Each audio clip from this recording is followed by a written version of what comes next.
Who you are defines how you build. Hi, I'm Toby Corey, and I'd like to welcome you all to the Entrepreneurial Thought Leadership Series. As you know, it's presented by STVP, the Entrepreneurship Center in the School of Engineering, and BASIS, the Business Association of Stanford Entrepreneurial Students.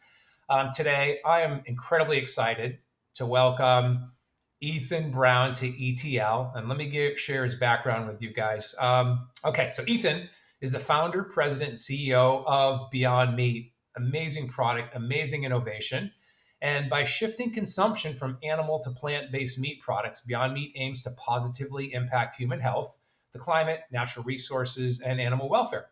Now, the company's raised more than 145 million in capital, as well as placements at prominent grocery and restaurant chains like Whole Foods, TGI Fridays, and before debuting on the NASDAQ Stock Exchange in May of 2019.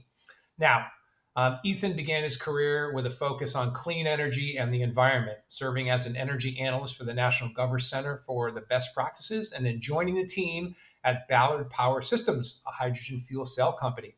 He's the recipient of the Henry Crown Fellowship from the Aspen Institute, and he holds an MBA from Columbia University, as well as a Master of Public Policy degree from the University of Maryland. Ethan, welcome to ETL. Thank you so much for having me. It's a real pleasure to be here. I look forward to our discussion. It's going to be fun. Awesome. Well, we've got a big interview to get into right now. And so let me just start out. Where did the idea come from? And what was the problem you were trying to solve? Sure. So I think for me, this was not a aha moment type of idea. I had begun to think about this issue in fits and starts as a child in terms of not being comfortable with animal agriculture. And what I mean by that is I grew up in Washington, D.C. and in College Park, Maryland. But my father, who is a professor, entrepreneur himself, had time on his hands on the weekends in summertime and never really wanted to be in the city. He grew up in the country, as we were discussing prior to the broadcast. And so every chance he got, he would take us out of the city into nature. And we bought a series of farms, and the one that had the most impact on me was the one we still have today in the western part of the state of Maryland. And so we would spend a lot of time out there, and it was supposed to be a place to recreate. But being entrepreneurial himself, he also started a dairy operation there. So we had about 100 head of Holstein cattle. And so I got very familiar with animal agriculture. But more importantly, I just loved the ecology around me, the animals in the streams and forests, as well as the animals in the barn, as well as those in our house. And I began to have some trouble making a distinction between which ones were units and which ones were pets, and why that one was afforded certain rights and the other wasn't. And so that kind of stuck with me as a young person. I didn't do anything about it per se in terms of career. I did become vegetarian. But I really felt strongly about some other issues as well, climate and particularly climate. And so focused my career on energy. But this kept coming back to me that there was something here that I wanted to address. As I got further into energy, I began to realize the impact that livestock had on climate. And, my company was a terrific company, Ballard Power Systems. We were spending over about $1 billion developing fuel cells, and the sector developing many more lithium-ion batteries, solar cells, et cetera, to address a certain amount of carbon and greenhouse gas emissions. And yet this other sector of livestock was going largely unchecked. And there was almost no discussion of it at the time when I was working on this. And so that started to also bother me. And so there's a sort of confluence of my own personal ethos around some of these issues, and then ultimately the work I was doing professionally started to point me in this direction. And so I asked a very simple question, which I'm glad I did, which is, do you need the animal to produce meat? And I was never interested in a meat substitute. That's been done for hundreds and hundreds of years in Asia, particularly with the Buddhist temples. What I wanted to do was to understand whether you could build meat directly from plants. And that's the journey I started out on that ultimately led to Beyond Meat. Yeah, well, that's a really big vision. And having also traveled the entrepreneurial road, lots of times when you get started with especially a really big idea, there's tons of detractors. I know raising money is one of the hardest things. I know you put your entire life savings and everything on the line to get this company off the ground, but you had a lot of no's and people telling you that it wasn't a good idea and this would never work and this and that. So how did you keep your confidence, keep your focused, and reconcile a lot of the detractors? It's a great question. I mean, I think the most important detractor probably at some point was myself, and it was convincing myself that this calling and really urgent sense of urgency within me was something that was worth listening to. Because for years, I was on a really good track. I mean, I rose through the ranks at Ballard very quickly. I reported to the CEO. It was a great career, and I enjoyed it. And it was meaningful, and to my parents and my my friends and everything else, it was this is what someone like me should do, right? And so stepping away from that and starting a food business, was sort of I was anxious about it, and I felt almost odd doing it. And so, and at the point I started the business, I had just had young kids. So probably the biggest detractor was that voice in my head saying, is this really the right idea? But and it wasn't a heroic moment that took me over the edge. It was fear. And I'll tell you about this because it was fear that if I didn't do it, I would not be able to live with myself. Like I would look back on my life and say, I knew there was a problem and I just didn't address it. And so ultimately that became so loud for me that I went for it. And so after I resolved that in my own mind and my own sort of spirit, anyone could say anything they wanted. Like I was going to do it, And so I did. I got I can remember one very interesting discussion with a neighbor of mine who's an attorney, and this is sort of in the late 2000s. And I was talking about what should we call these things, and we were talking. I said, "Well, how about plant protein?" And I wasn't the first to use that, but it hadn't been very much popularized at all. And he said, "Well, that sounds like fish food," and today, of course, it doesn't. Right? It's something that's very desirable.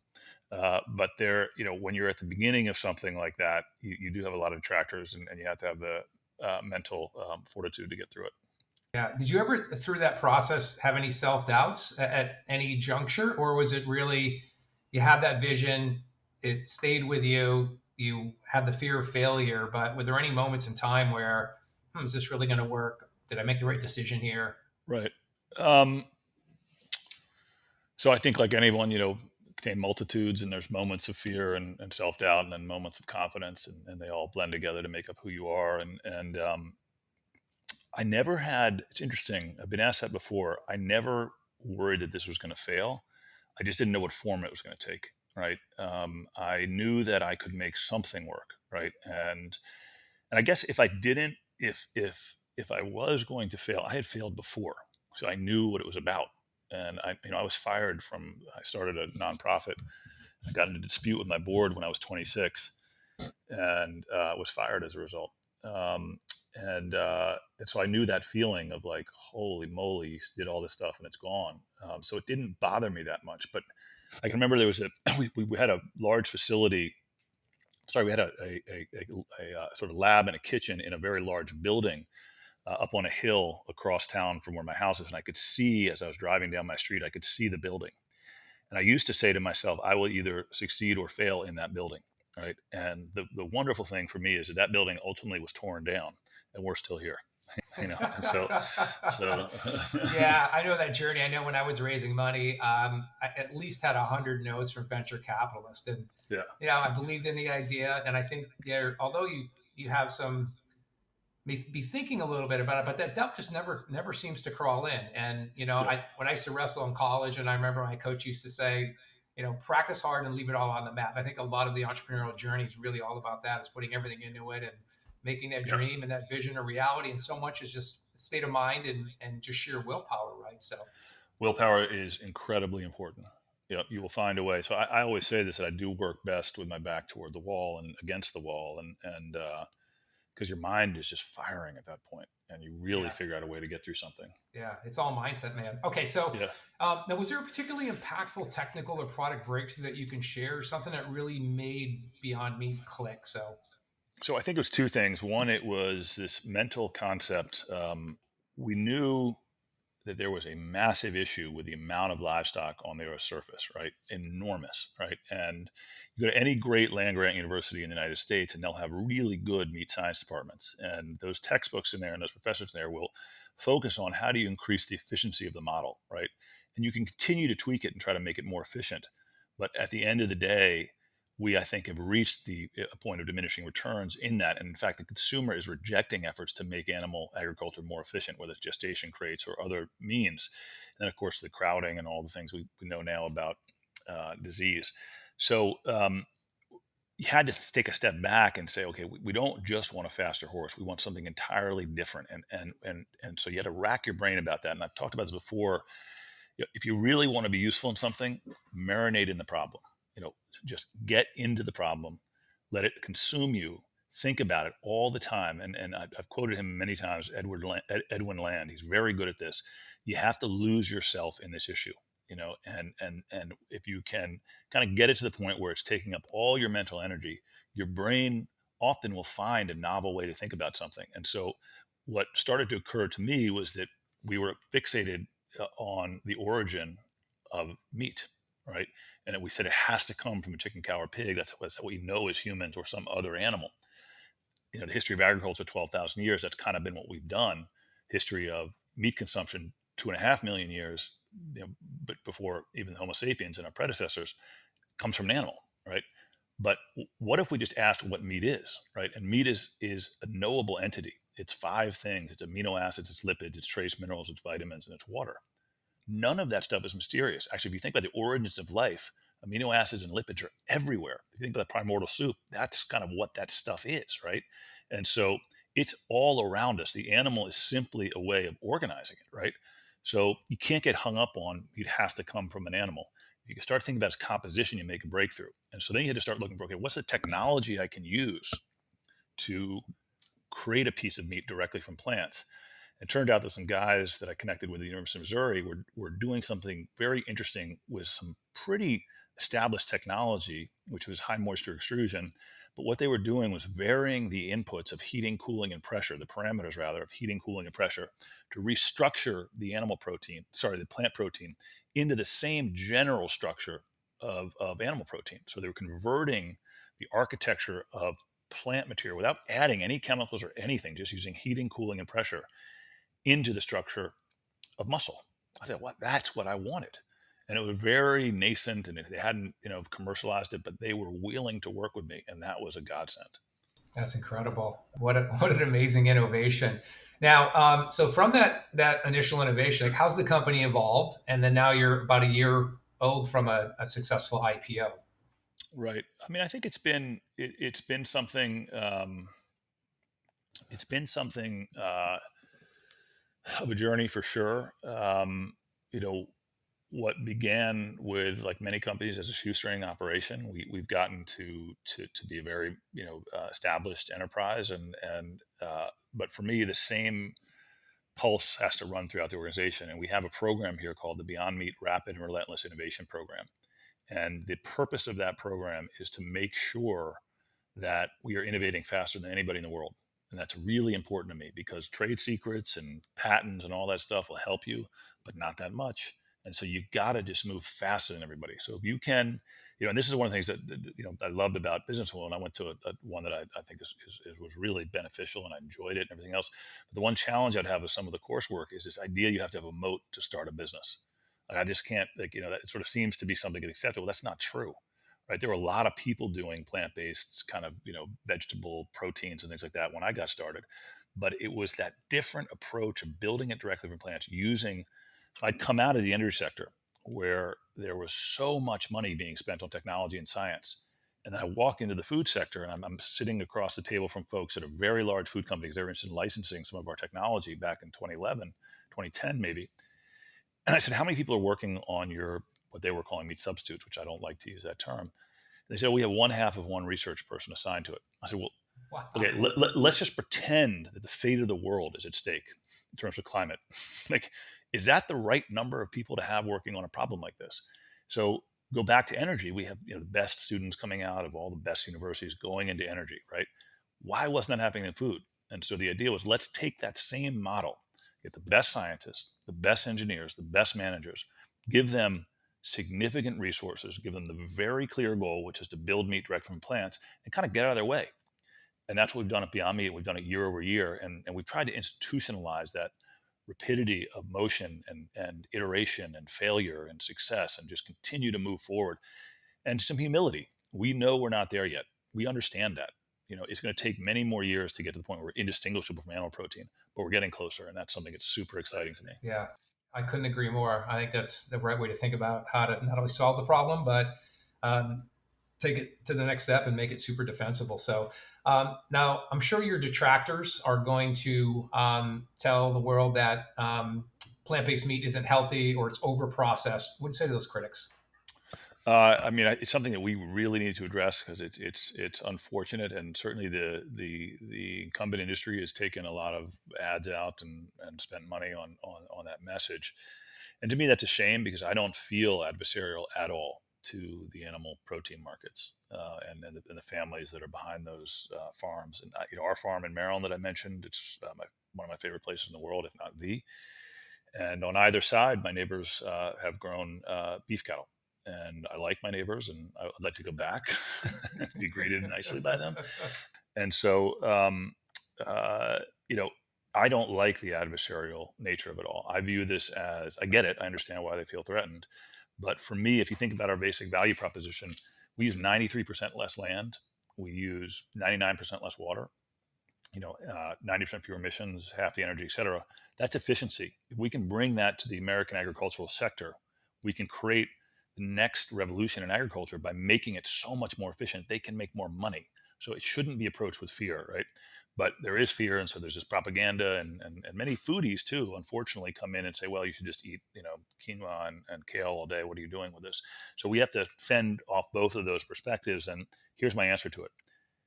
It's naive to think that it's just one process. It's a tale of two processes. So our process is one where we're taking protein and fat directly from plants, and we're running it through this system of heating, cooling, and pressure that organizes it in the form of muscle. Stop. Full stop. Then there's the process of raising crops, running those crops through an animal, and it depends on the animal. If you're talking about, like say, a steer, it's a certain amount of time, maybe up to 18 months. If you're talking about a chicken, maybe 8 to 12 weeks. Talking about a pig, it's about 6 months. All that time and energy is spent, all that water, all that land, all that energy, but all the antibiotics, all the hormones, right? The USDA has a program called the residual program. You wouldn't believe what that's designed to do. It's designed to try to keep out things like arsenic, dioxin, all these things that are in the commercial meat supply, right?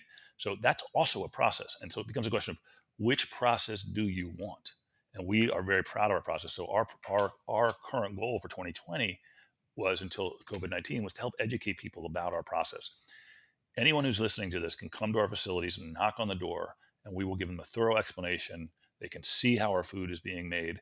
And we think that's really important. Transparency in food is really important. But I ask they also do that of meat processing facilities. They won't be allowed. There's something wrong with that. Let's let people see how their food is being made. You can come anytime to our facilities in Missouri, and we will give you a tour. That's really important to me. So we're proud of our process. Now, on the ingredients, we made a commitment a long time ago to not use any genetic modification and to use nothing that was artificial. Because there's two consumers in the world that are probably the biggest consumers of Beyond Meat, and those are my own kids. And so I'm not going to experiment on them. We've had too many silent springs in our lifetime. We've had too many unintended consequences and things that we just thought were sound. And I think nature has taught us to stop messing with it. And so we use ingredients that exist in nature. We think that if we look long enough and hard enough, we'll find what we need to build meat directly from plants. So there's nothing artificial and there's nothing genetically modified. So I'm very proud of that ingredient list. Yeah, I think you guys done a fantastic job. And I know that, I look at what you've done there and I contrast that with what Elon's done at Tesla. He's transformed the transportation industry. And at the end of the day, it's just a better product. And that's really it, right? That's all that matters at the end of the day. It's a better product, just happens to be electric. Yeah. So it's a great point. We call that hedonistic altruism. And your product, and your product as well. It's a better product. It happens to be better for you and better for the planet, right? Yeah, that's the hope, and I appreciate you bringing up that comparison there, because that's a company that I do admire. And we've had our own share of production problems, and so have they. And I was speaking there a couple of years ago when they were in the midst of theirs, and I said, "Thank you for making me feel better, because you guys are even worse at meeting demand than we were at the time." But he made electric drive sexy. So if you go back to, let's say, way back, go to like Carter, put a sweater on, take a bus. People don't want to be preached to. Americans love their cars. They love their meat. So this is not about telling people not to do what they love. Bad idea if you're trying to build a business. It's really about how do we enable people to continue to do what they love, but do it in a way that's better for them and better for the earth, and by the way, better for animals. And so if we're successful, we will continue to occupy that space in people's minds where they're saying, okay, I want satiating, delicious, center of the plate protein. I want to consume meat, but I'm very comfortable consuming meat that's been built directly from plants. Yeah, I think it's brilliant. And at the end of the day, you know what? Satisfying your customers is all that matters. And the product tastes amazing. I've been eating it now for quite some time. It's healthier for the human body and it's healthier for the planet. So I just think you've done an awesome job. So anyway, let's shift gears a little bit. The entrepreneurial journey is fraught with lots of obstacles, big, small, and medium. But one of the most challenging issues is really raising money. And you've had several different types of funding, VC, late stage equity, and then of course your IPO. So the first question I want to ask is, what was your strategy overall as you looked at how to capitalize this really big idea? So, and you have so much experience in this will sound extremely familiar. So I started first with my own money and went through that, and then friends and family, and then I sent a note out. I think it was October of 2010. Tesla wasn't a big deal at that point, at least not in the circles I was in. And so I said, I think I touted it Prius for the plate. And I sent it to all these different venture firms, right? And I said, we have this technology, we can do this, and it's really important to focus on this. And I got a couple of good responses, but it wasn't until Time Magazine ran an article, and this is a great story about Midwestern values. And we didn't know what we want. We didn't want to publish a patent on the technology because we didn't want it to be, reverse engineered essentially. And I have that concern about patents in food anyway. And so we're still sort of struggling with what to do. We had a handshake, myself, Dr. Fu-Hong Shea, and Harold Huff, the two gentlemen at Missouri. And somehow Time Magazine, through their media and PR arm at the school, decided to write an article about what we were working on, but did it in a very generic way and just said, this is a new way to form meat, everything else. And then their phones were blowing up with venture firms and with companies that wanted to license the technology, big food companies that were so much more established than me. And they just said, you know what, we already got our guy. And they didn't have to do that. They could have wiggled out. They could have figured out how to get out, but they didn't. And so from that process, I connected with Kleiner Perkins. And I had a good friend who I'd worked together with at Ballard, who had done a deal with Kleiner at Amyris. And he said, even if you go with Kleiner and you fail, it'll still be a good decision because they can connect you with the right people. And I happened to get involved with a senior partner there who I cherish, Ray Lane, and he's since left. He started Great Point Ventures. But he was absolutely instrumental in this journey, and a junior partner, Mulder Sponde. And they really, made the connections they said they were going to make. And so we were able to then go from there to raising money from Gates and from BizStone and Twitter guys and everything. And so it was that careful decision. I turned down other venture firms to go with them, and I don't regret that. The other venture firms offered me more money for less equity, but I was really focused. And you see this in my whole strategy. You try to go align yourself with the sort of very best and marquee players. So when we go into grocery, we go into Whole Foods. You've seen me obsess over certain QSRs. I want to go with the best in class in each category, and I think that really helps your business. Yeah, that's awesome. One of the things that I noticed while I was doing some research on you and your company was that I think you have one of the widest and most diverse cap tables that I have ever seen. I mean, you've got people like Bill Gates and former CEO of GE, Jack Welch in there, Leonardo DiCaprio, Candace Bergen, just to name a few notable investors. But I've never seen anything like that. What are the pros and cons of managing a really large, diverse cap table? Yeah, so I mean, for me, it's been great. One of the things that I think is really important is to have divergent views around the table. You got to be decisive and take the view you want and go for it. But listening to divergent views first is really important. And so, when you have Don Thompson, who's been very helpful to us, the former CEO of McDonald's, and you have Humane Society, rowing in the same direction on the same boat, that's an exciting thing for me. And so we tried to pitch a huge tent that accepted many, many different perspectives on industry and on life. But you also get so much help when you do that. So, DNS Capital is a good example. I've worked with Michael Pucker now for years. And, just take advantage of people around you, right? They're there, they want to help you. And the best board members will wait for you to ask. And when you ask, you get this great thing going. If they're there telling you and quoting business books and stuff like that, try to get out as quick as you can. Anyone who's going to quote Jim Collins to you, I'm out of here. Yeah.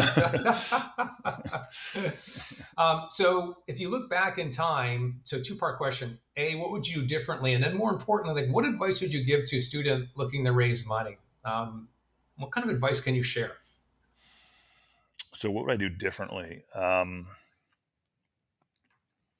On the capital raise side, If anything. Yeah. I think I made a ton of mistakes in this business. My goodness, like literally, I'm not just false humility there. I made a lot of mistakes. That's probably not one of them. Like, maybe I raised too much a little bit too early in my first venture round, and that led to some aggressive behavior in terms of expansion that I maybe shouldn't have done. Things like that. I went too heavy into food service before anyone was ready for it, and I really regret that because I hired people out of really good positions at established meat companies and ended up having to let them go, which I hated to do. It was my mistake, my fault. Awful experience. But on that front, I didn't see many issues. But in terms of raising capital for people who are starting, get a track record together. I mean, I also did a lot of things to conserve cash very early on before I did venture. So I used grant programs quite a bit. I had 2 really good grant programs through the state of Maryland, through the Maryland Industrial Partnership Program. That's an absolutely fantastic program. So you give 10 grand to the university, and the university then matches 90 grand. So you have $100,000 where faculty and students can do research on your behalf. So I used that program twice to help continue to put the technology together and commercialize. That really helped me a lot. And then the second thing, this is really important actually. I'm completely against these boy bands that get set up where like a venture firm comes in and says, I'm going to get so-and-so from such an industry, this and that. And, it doesn't work, right? It just see so many examples of that failing. So, if you have the passion to build this thing, go out and start the business, maybe even before you get venture money if you can, right? Like for me, one of the greatest gifts I had was I wasn't hiding in a lab for 5 years working on something. I had to make money, right? Because I was running out of my own money. And so the revenue that was coming in from the business was really important. It allowed me to pay people and to try to expand. And so I was in the aisles at Whole Foods myself for many years, talking with customers, handing out samples, but not just in areas where I was going to get great reception, but in like Kentucky and parts of Pennsylvania and Ohio. And that was a really good experience because it taught me a lot of things around what the product needs to do. Really important about ingredients. Like you couldn't pay me to put genetic modification in after I've talked to a number of moms I talked to in supermarkets, right? And the notion, and also the way we market, that came to me through this process. So women would come up to me in supermarkets primarily, and they would say, I need to get this because I need my husband to cut down on red meat consumption and he will eat this product. This is good enough for him to eat, right? And so I started to think a lot about that. And growing up, I was interested in milk because of the business we had, but I was also loved sports. And so the Got Milk campaign made a big impression on me as a kid. So when it came time for me to market this product from the very beginning, having talked to people in the supermarket all the time, I said, I need to convince people that they're not only going to be as robust and as vital by consuming plant-based meat, but potentially even more. And so I called up the architect of the Got Milk campaign, a guy named Jeff Manning, who's the first sponsor on the California Milk Board. And I hired him. And he and I built this program together called the Future of Protein. And later we called it the Go Beyond campaign. And I brought in a woman named Beth Moskowitz who really helped me pull it out. But the important thing was it was through that dialogue and engagement with the consumer that really allowed me to make the right choices for the brand. That's awesome. Steve Blank must be doing cartwheels right now. The fact that you get right down there, meet with customers, engage with them. Yeah, got to. Yeah, that's such a critical element. It's surprising how many CEOs and founders don't do that. So that have some. It gets back to humility. Like just have some humility. Understand that you can't see everything, and that you're here to serve the consumer. Yeah, that's the right methodology. So I tip my cap to you. Okay, one of the other significantly difficult challenges is getting to the mythical, what's called product market fit. So it's called, one, you have a new idea, and there's usually, if you can kind of convince a couple people, they're fine in that early stage, and then you're in the valley of death. Is your product going to work? Can you identify the right target market? Can you make money at this? And all of the work that needs to go through that. So could you share a little bit of how you got to that kind of product market fit critical milestone, which continued to allow you to capitalize your business?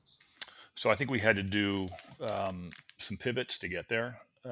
So I started a business with beef that I was importing from Asia while I was working on this technology with Missouri.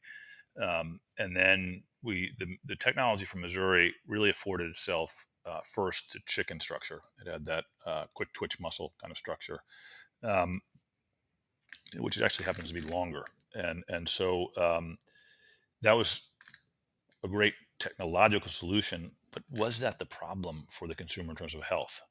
If we just talk about this, what do people pull away from first? They pull away from beef first, right?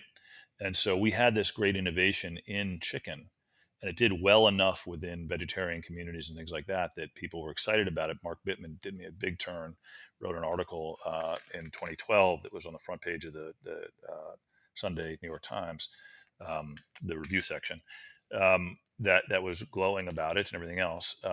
But we knew as we progressed that if we were going to meet the mainstream and get through that valley, we had to focus on beef and apply the technology to beef. And so we spent many years doing that. And we came out with a quirky product in 2015 called the Beast Burger, which was good and it got a really good following, but it didn't break through to the mainstream. So okay, back at it. So we got to go back at it. And so then it worked. The Beyond Burger comes, right? And the Beyond Burger did create that breakthrough for us. But it's that notion of don't be satisfied. Have that humility to know that you're not there yet, have the hunger to get there, right? And then push everybody as hard as you can. We come to work, if you're going to be successful beyond me, you come to work like you're preparing for a game. You're here like you were a wrestler, right? You don't, right before you're wrestling, you didn't load up on whatever Frosted Flakes and, carb heavy stuff. Like maybe you did, but No, back in the day. I was cutting weight. Yeah, exactly. Cutting weight. So you're trying to get your Adam's apple to show and all. Okay. So come here, be intense, and keep getting better. And that's what I love about sports. And that's the mentality we have here. And so you'll get through that valley if you keep improving your product. If you think you have something that satisfies, someone's going to make it better, and hopefully that's you. But if you're complacent, it'll be somebody else. Yeah, I love that analogy. I think you're spot on with that. So, the three primary reasons why businesses fail. One, there's just no need for the product. So they never get a product market fit. They don't get the product right. They don't get the market right. We talked about that. Second reason is that they just run out of money. You've been able to capitalize that company. And perhaps the most important piece of it is the talent that you can bring in and keep and retain. So, especially starting out with one-man band there, tell me about how you were able to recruit and retain the talent there to pull off what you've pulled off. Mm-hmm. I've been really lucky there. I think I care a lot about the people who bring into the company.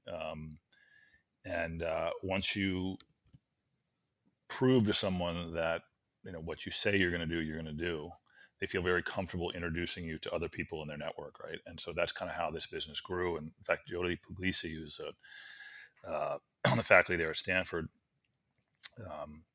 was very helpful to me in building out our scientific program. And I wanted to build something that was great. I wanted to build something that had the very best scientists in the world. Early in my career, I had spent about a year at the Department of Energy's weapons complex. I was in like Rocky Flats and then Hanford and all these places where we built the bombs that both won the Second World War and then continued in the arms race, Oak Ridge, et cetera.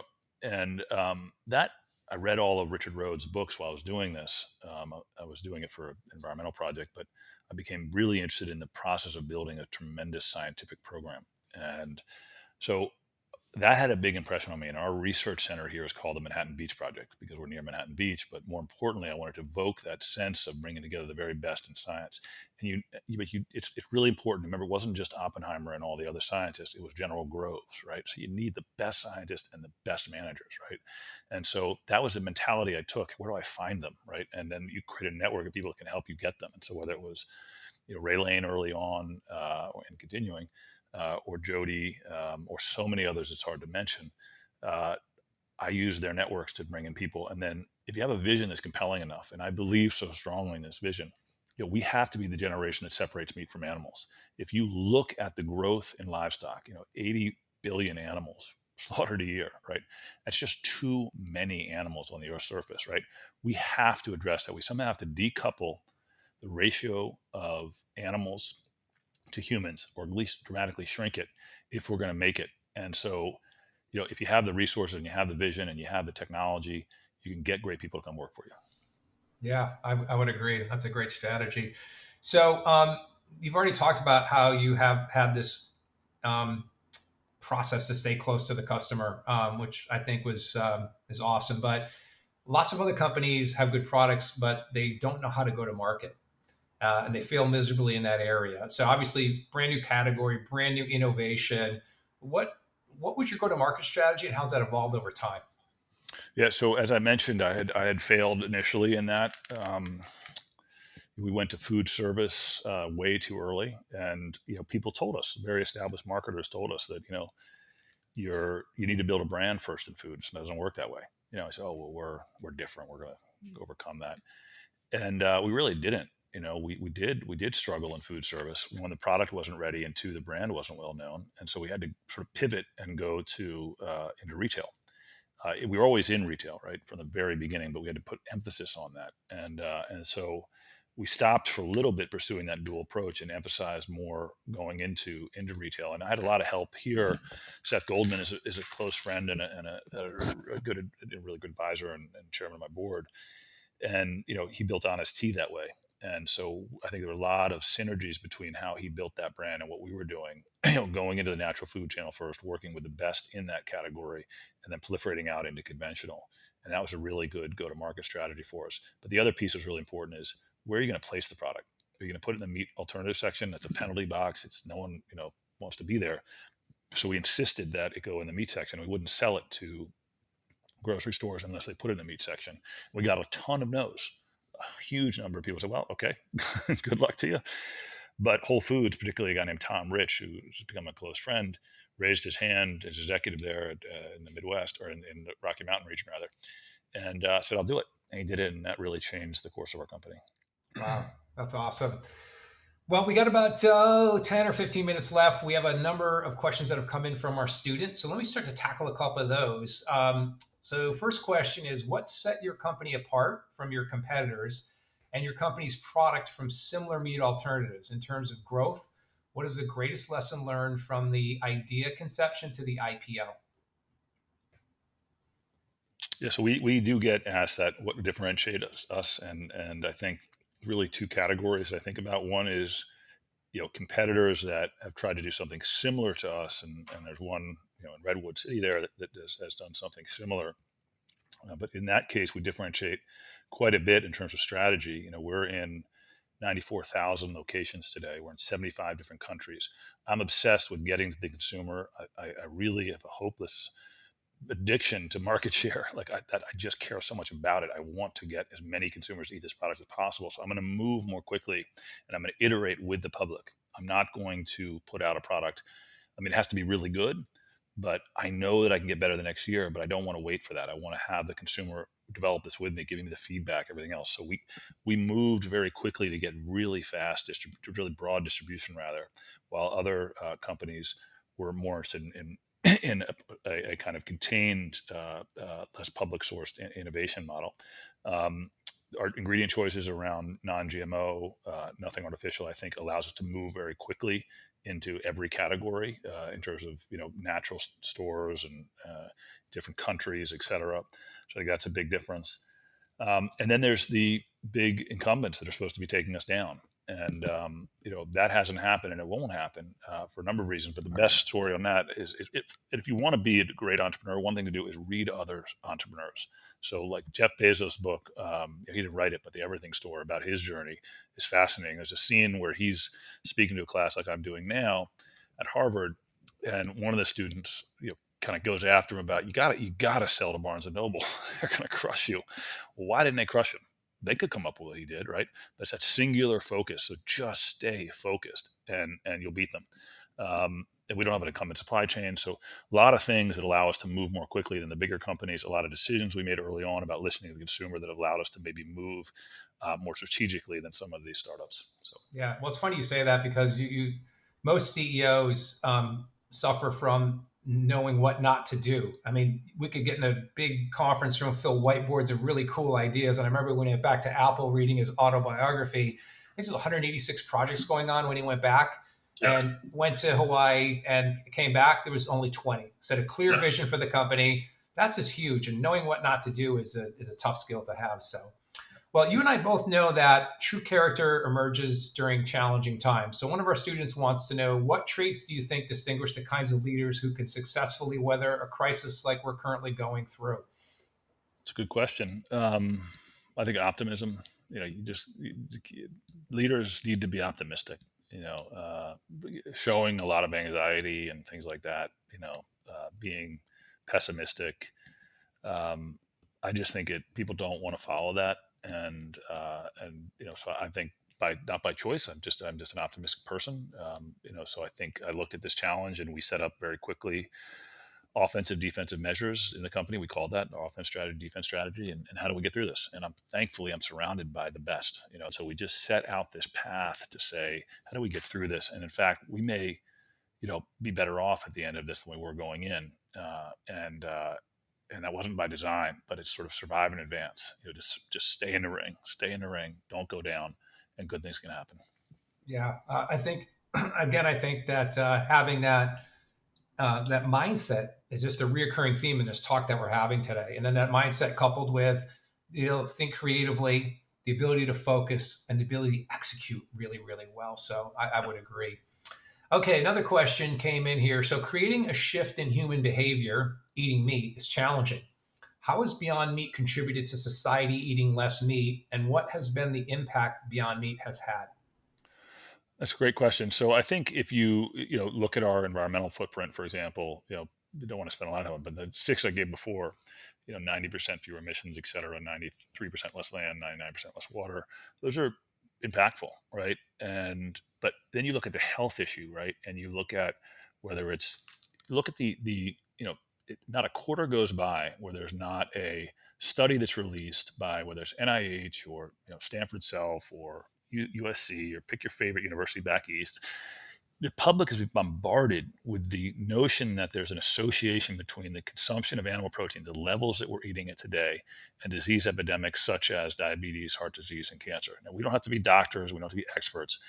It's just, let's serve the consumer as they start to get more and more knowledgeable about what they're putting into their bodies. And so if we can help advance the state of health in the United States or globally, we're going to feel really good about that. But it's not just about preventative medicine, by the way. So Chris Paul has become a good friend of the brand's and of mine.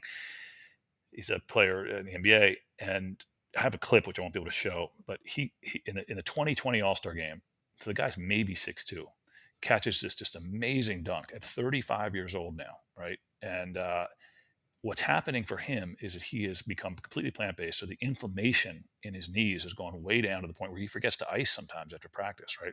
So you're getting these benefits as an athlete. And that's something we market so much about, talk about changing human behavior. How do we go right at the notion that you need to eat animals to be strong, right? That's just not scientifically accurate, right? What you need are amino acids, right? And you need healthy fats and things like that, right? That's what we deliver, and that's what we need to communicate. So that's why you see us use so many athletes, because they're just living proof, right? And by the way, they're serving a dual purpose there. They're performing better, but they're also helping the communities that they're from, their parents, et cetera, learn healthy eating habits. Awesome. Well, I know you're 6'5" and you played basketball in college. Could you beat Chris Paul one-on-one? No, and that would be generous. It's very generous of you to suggest that, but not a chance. All right, let's get a more serious question. You're going to love this question. Literally obsessed with your products and love the company's approach to sustainability while balancing the taste that consumers know and love. What's your advice to those considering investing in the food sustainability business? And what do you see are the challenges facing your business in 2020 and beyond? Pun very much intended. Sure. Okay. Thank you very much for the kind words about the company. It's tough to pick winners on the investment side. I think for us, if you look at, I think you look at the trends, first of all, for us. We have this amazing thing going on where our household penetration, although it's extremely small, is growing, right? But then you have the buyer rate of each household is increasing. So more households are buying our product, and then each household is also on average buying more of our product, right? So those are really healthy rates. Look for things like that in the food industry that's occurring. That's a really rare occurrence, right? And then if you think about things like the number of SKUs we have a total of 8 SKUs in entirety in our retail channels, right? And some stores basically probably have 2 to 4 of those, right? So if you look at a Tyson or a Purdue or any of these more natural meat companies, they can have 20 SKUs, right? So we have huge growth within the grocery channel. There's 650,000 restaurants in the United States. We're in a very, very small fraction of those, right? So we have so much growth ahead of us. Look for companies like that are household penetration increasing, buyer rate increasing, huge upside in terms of distribution, and I think you can find winners. Yeah. We got time for 2 more questions. So let's see here. This is a really good one. I'm curious to hear your thoughts on how to efficiently conduct market education when you're defining a new market and changing an entrenched consumer behavior. Right. It's so that's a great question, and I'm endlessly fascinated with that because the fate of my brand depends on doing it right. And so, in fact, I don't really even marketing books about that anymore. I'm reading a great book called Behave, which talks about why we do as humans, from a neurological perspective, why as humans we do what we do in the moments leading up to what we do, and the days before and hours before. And so, this is a deep psychological question. How do we get consumers? So there's many things. There's many things we do today that we just started doing, but there are few things that over the course of our evolution we've done consistently. And literally before we were human, we started to consume animal protein. Right? It's one of the things that led to this big brain we have. Our brains, when we first started eating meat, were about 600 cubic centimeters, about 1,300 now. That happened because our stomachs shrank and the energy was going to our stomachs. Essentially started to go to our brains. Because we're getting more nutrient dense food in the form of meat. So meat gave us a big service, it did a big service to us, but it also gave the brain to figure out how to not use it anymore, right? And from an animal. And so barbecues, holidays, it's ingrained in who we are, at least in the Western world, right? And so how do we occupy that part of the brain that says, I want that satiating, delicious protein, but do it in a way that's come from plants? And that's where I get back to this Got Milk campaign and the Go Beyond campaign. Let's take all the trappings of meat and apply them to material that is meat, but just meat from plants, and help the consumer get there conceptually and mentally. And I think that's working. Yeah.